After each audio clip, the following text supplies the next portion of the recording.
3% compared to the same time last year. And while inflation eased slightly in April, it remains near a four-decade high. And while wage growth has risen at the fastest pace in 20 years, it hasn't kept pace with inflation.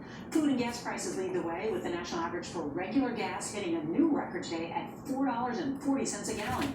President Biden traveled to the Midwest and vowed to help American farmers deal with the global spike in food prices, taking new steps he says will help boost food production and lower costs. On Wall Street, stocks finished in the red with all three indexes falling on the day. NASDAQ led the way, down more than 370 points or more than 3%. We've got a lot of news to get to tonight, and CBS's Carter Evans is going to start us off from Los Angeles. Good evening, Carter. Good evening, Nora. It was the cost of gasoline that actually brought inflation down last month. Remember when prices eased at the pump a couple of weeks ago? Well, now we're right back to this, and economists say it's global events that are now driving inflation.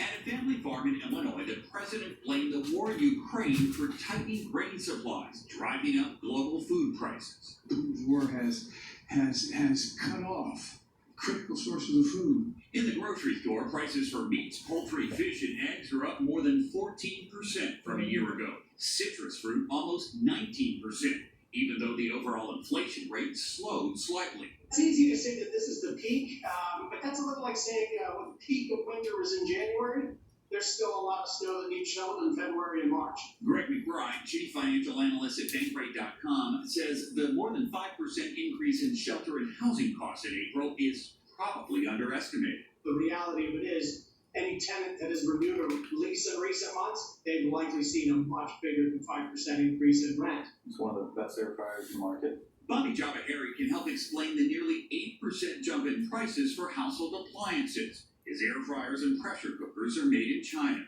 January 1st, we raised prices. How much? Up close to 10%. He says continued COVID lockdowns in China are slowing production and shipping costs are still sky high.